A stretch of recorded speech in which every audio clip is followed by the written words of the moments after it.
तो गाइस आज हम देखेंगे HTML फॉर्म्स के बारे में। मैंने अभी तक आपको काफ़ी चीज़ें बता दी हैं। हमने यहाँ पे बहुत चीज़ों के बारे में बात की है।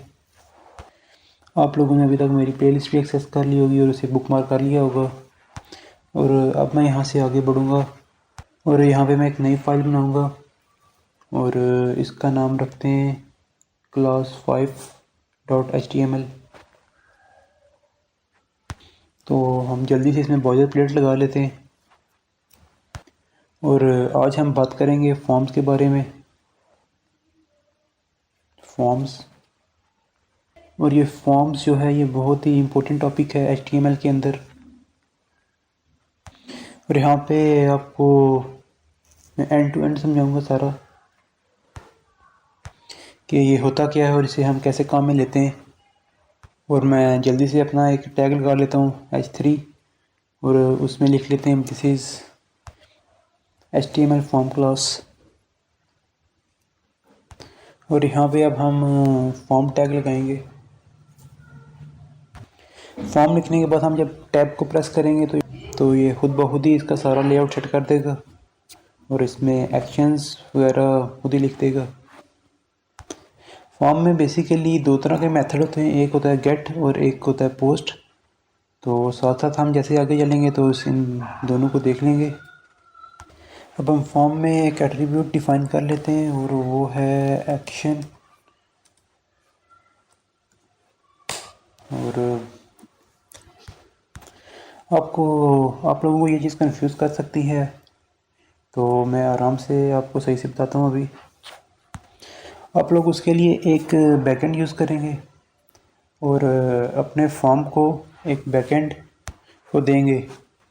तो मान लो PHP में एज ए बैकएंड यूज़ कर रहा हूँ, तो मैं कहूँगा बैकएंड डॉट PHP में जाओ और फॉर्म के डाटा को वहाँ पे सबमिट कर दो। मैं आपको भी PHP सिखा नहीं रहा, मैं तो बस आपको भी एक एग्जांपल दे रहा हूँ कि एक्शन कुछ इस तरह से परफॉर्म होते हैं। वो एक एंड पॉइंट होता है जहाँ पे सारा का सारा डाटा जाके सबमिट हो जाता है। तो मैंने अभी अपने इस फॉर्म को बताया है कि मेरा डाटा बैकएंड डॉट PHP में जाके सबमिट कर दो और इस तरह फॉर्म सारा डाटा बैकएंड डॉट PHP में ट्रांसफ़र कर देता है। और कौन सा डाटा होगा जो बैकएंड डॉट PHP में जाएगा, वो डाटा होगा जो हम फॉर्म में लिखेंगे। अब मैं अपने फॉर्म के अंदर कुछ टैग्स डाल लेता हूँ, जैसे कि मैं इसमें इनपुट टैग डाल लेता हूँ। मैं इनपुट टैग में अलग अलग तरह की चीज़ें डाल सकता हूँ। इनपुट टैग बेसिकली होता क्या है? इनपुट टैग वो होता है जहाँ पे यूज़र अपनी इनपुट देगा। इनपुट आपका टेक्स्ट हो सकता है, नंबर हो सकता है, ईमेल हो सकती है, बटन हो सकता है, चेक बॉक्स हो सकता है, डेट हो सकता है, डेट टाइम हो सकता है और फाइल हो सकता है।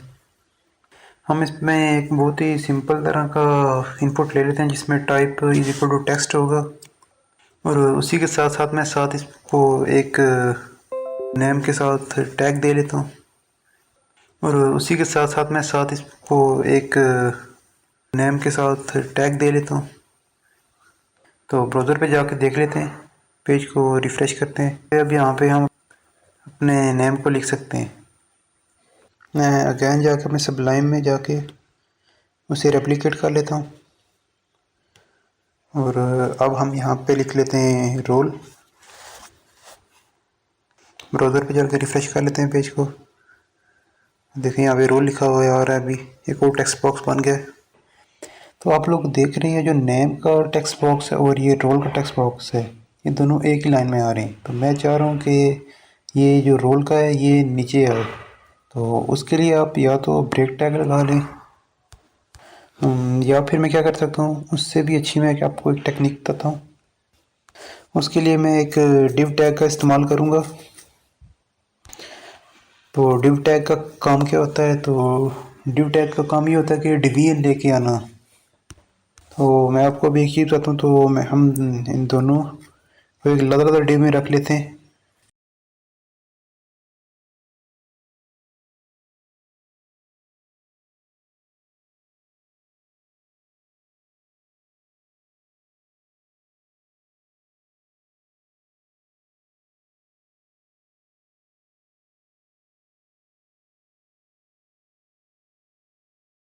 तो ऐसा करने से देखें इस पे अभी क्या असर पड़ा है।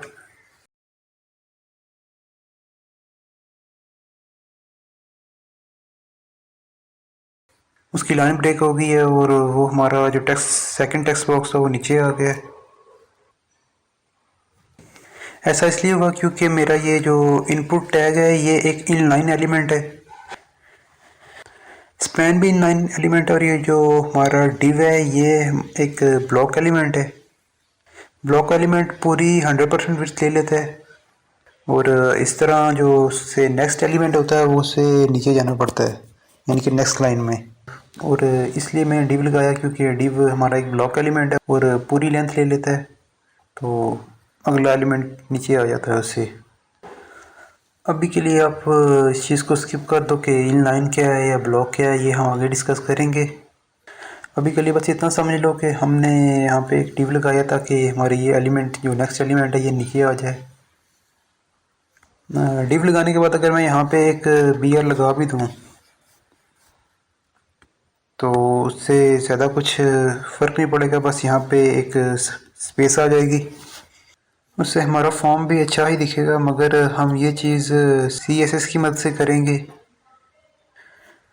उसमें हम मार्जिन और पैडिंग को यूज़ करके इसे करेंगे। अब हम लोग अपने सप्लाई में चलते हैं और देख लेते हैं अगेन। तो इन दोनों की टाइप हमारी जो थी वो टेक्स्ट ही थी, नेम की भी और रोल की भी।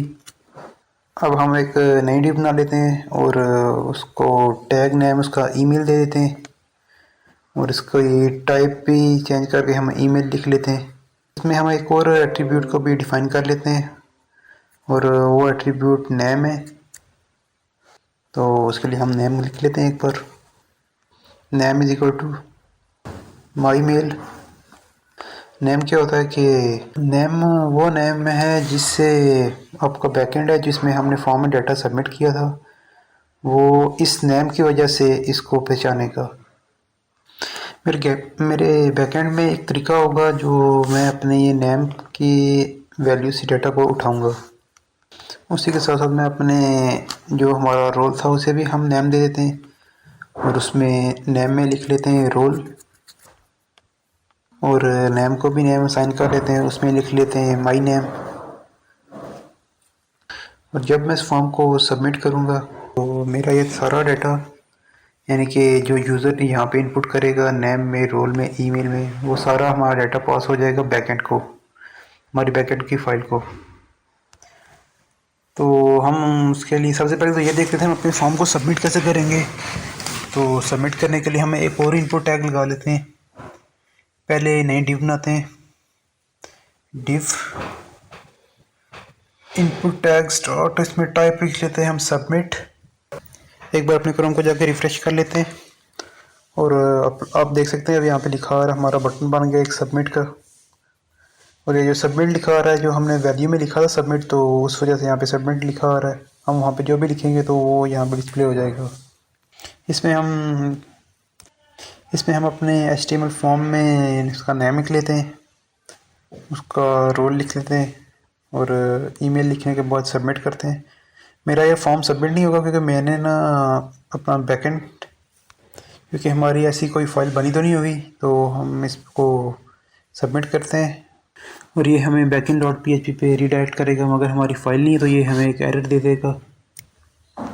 अभी के लिए हम बस ये देख रहे हैं क्या क्या तरीके हैं डाटा को सबमिट करने के लिए। जैसे कि हमने टेक्स्ट देखा, ईमेल देखा, उसी के साथ साथ हमारे पास एक डेट भी होता है, तो हम वो भी देख लेते हैं। अभी उसके लिए हम एक नई डिव बना लेते हैं पहले और उसमें मैं इनपुट टैग लगा के उसकी टाइप डेट टाइम रख लेता हूँ। तो हम इसे सेव कर लेते हैं और अपने क्रोम पे जाकर देख लेते हैं ये कैसा दिखता है। पेज को रिफ़्रेश कर लेते हैं तो अब लोग देख सकते हैं इसने यहाँ पे अभी एक डेट का बना दी है और इसमें ये डे, मंथ और ईयर मेंशन कर रहा है। और आगे उसके एक छोटा सा एरो होगा, उसे क्लिक करेंगे तो हमारा एक कैलेंडर भी ओपन हो जाएगा और हम वहाँ से भी अपनी डेट्स वगैरह सेलेक्ट कर सकते हैं।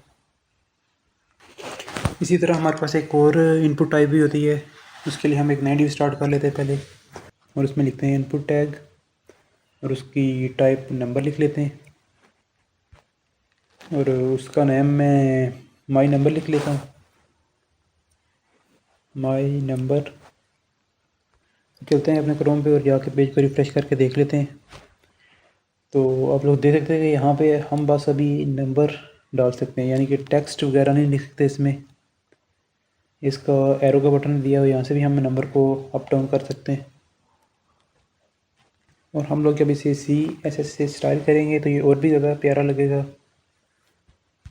अब हम एक और इनपुट टाइप देख लेते हैं और वो है चेक बॉक्स। तो उसके लिए हम एक और स्टार्ट करते हैं और उसमें लिख लेते हैं इनपुट टाइप चेक बॉक्स और उसके पीछे उसका टाइटल दे लेते हैं आर यू एलिजिबल। और जाके क्रोम में चेक कर लेते हैं। क्रोम ओपन करते हैं और रिफ़्रेश करते हैं पेज को। और आप लोग देख सकते हैं यहाँ पे एक चेक बॉक्स आ गया है और उसमें हम उसको क्लिक करने पे उसमें टिक लग जाती है। अब हम इसको देखने के बाद रेडियो बटन को देख लेते हैं। तो रेडियो बटन कहाँ पे यूज़ होते हैं मैं आपको ये बता देता हूँ पहले। रेडियो बटन आप जेंडर के लिए यूज़ कर सकते हैं और उसके लिए मैं एक और इनपुट टाइप बना लेता हूँ और उसकी टाइप मैं रेडियो लिख लेता हूँ और उसे नेम में जेंडर दे देता हूँ। और इसको मैं अभी यहाँ पे लिख लेता हूँ मेल और इस पूरे को कॉपी करके एक बार पेस्ट कर लेता हूँ और इसका नेम लिख लेता हूँ अभी फीमेल और इसे सेव कर लेते हैं। जाके चेक कर लेते हैं एक बार क्रोम पे। तो आप लोग देख सकते हैं कि यहाँ पे मैं इन दोनों में से एक को ही सिलेक्ट कर पा रहा हूँ क्योंकि मैं नेम है जो जो हमारे रेडियो बटन में था वो नेम जो था हमारा मैंने दोनों को एक ही दिया हुआ है, यानी कि जेंडर लिखा हुआ है मैंने नेम में। आपको दिखा देता हूँ एक बार। तो ये देखें यहाँ पे नेम है जो मैं इन दोनों का एक ही लिखा हुआ है, इस वजह से मैं वहाँ पे एक चेक बॉक्स को सिलेक्ट कर पा रहा हूँ। तो इसमें मेल होता है, फीमेल होता है और एक और ऑप्शन भी होता है अदर, तो मैं वो भी बना लेता हूँ अभी। तो यहाँ पे लिख लेते हैं others, input type radio, name, gender. तो जाके क्रोम पे चेक कर लेते हैं हम। तो इन तीनों में से हम एक ही सिलेक्ट कर सकते हैं। अगर हम दो सिलेक्ट करने की कोशिश करेंगे तो हम दो सिलेक्ट नहीं कर सकेंगे क्योंकि हमने इन तीनों का नेम एक ही लिखा हुआ है। और ये हैं हमारे कुछ बेसिक इनपुट टैग्स। तो उम्मीद करता हूँ ये टैग्स आपको समझ में आ गए होंगे। उसी के साथ साथ हम एक और इनपुट टाइप देख लेते हैं और वो है फॉर्म को रीसेट करने के लिए।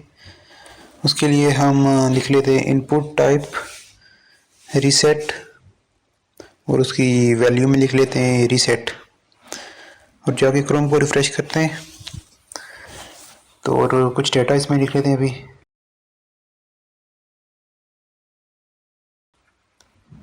ये देखिए ये हमने डेटा लिख लिया और रीसेट नाउ के बटन पे क्लिक कर रहे हैं तो ये सारा डेटा रीसेट हो रहा है। इसमें मैं आपको सबमिट और रीसेट में डिफरेंस बता देता हूँ। सबमिट का मतलब ये है कि आप लोग जो भी फॉर्म में डाटा डालोगे वो हमारे बैकएंड में चला जाएगा और रीसेट करने से हमारा जो डाटा है वो सारा क्लियर हो जाएगा, वो बैकएंड में नहीं जाएगा। आई होप आप लोगों को ये चीज़ समझ में आ गई होगी। मैंने यहाँ पे आपको सबमिट बता दिया, रीसेट बता दिया।